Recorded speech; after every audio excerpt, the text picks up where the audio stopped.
Atenção você que vai tirar a carteira de motorista aqui em Santa Catarina.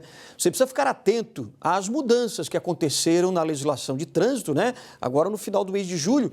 E como tem muita gente ainda com dúvida, né? Que não entendeu bem as regras, chegou a hora do nosso quadro Tá na Dúvida?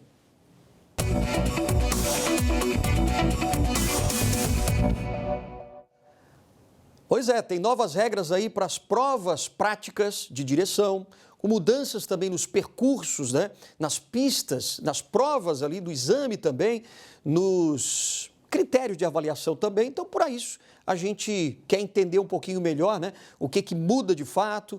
Conversamos então agora com o Coronel Hamilton de Oliveira, que está ao vivo com a gente, chefe de gabinete do presidente do Detran. Muito bom dia, Coronel Hamilton, tudo bem? Bom dia, Alexandre. Tudo bem? Maravilha. Obrigado pela sua participação aqui. Primeira coisa, né? O pessoal está preocupado com essa mudança, principalmente na prova prática, né? Ali vai ter mudança de percurso. O que muda efetivamente que a pessoa precisa ficar atenta, hein?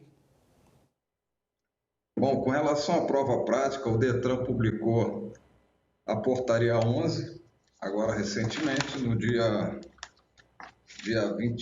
31, se não me falha a memória, regulamentando os requisitos que os locais de exame, os percursos e as pistas de exame deverão cumprir para se adequar às novas regras do Conselho Nacional de Trânsito, que foram publicadas em 1º de dezembro de 2025 e que alteraram bastante as regras para a realização dos exames. E o primeiro passo é justamente regulamentar esses locais de exame, de forma a garantir a uniformidade, a isonomia dos candidatos na realização do exame, para evitar que um candidato em determinado local tenha um percurso mais fácil do que em outro local. Então, essa é a ideia da portaria.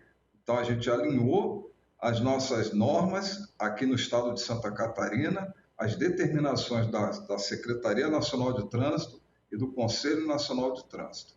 E o que mudou, basicamente? Antigamente, por exemplo, o candidato iniciava o exame prático de direção fazendo a famosa baliza, né, que causava tanto pânico. Então, um dos aspectos que hoje está expressamente vedado pelas normas de trânsito é justamente esse tipo de situação abstrata, que nem sempre se verifica no dia a dia, e que causava ali muitas reprovações. Uma outra questão é aproximar o máximo possível os locais, os percursos de exame, as pistas de exame, à realidade que o motorista vai vivenciar no dia a dia, evitando situações artificiais que apenas servem para induzir o candidato a erro. Então, em síntese, Alexandre, seriam essas as mudanças.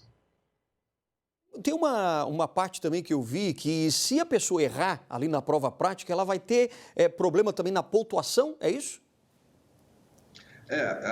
Atualmente o critério para aprovação é o candidato não atingir 10 pontos cumulativamente. E como é que é feito isso? A cada infração que ele comete, então não vamos falar propriamente um erro, mas são infrações de trânsito. Exemplo, deixar de dar passagem a um pedestre na faixa de pedestre.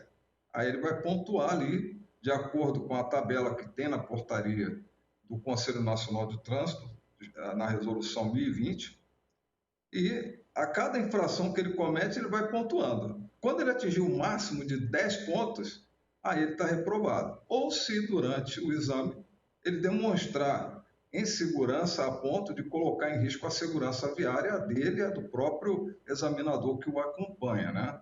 Então, é nessa situação. Antigamente, era mais rigoroso ainda. Com 3 pontos, já era reprovado. Agora são 10 pontos. Então, ficou bem mais fácil. Tem outra questão também, Coronel Hamilton, sobre exame toxicológico. Para tirar a carteira, agora a primeira carteira, vai precisar fazer um exame?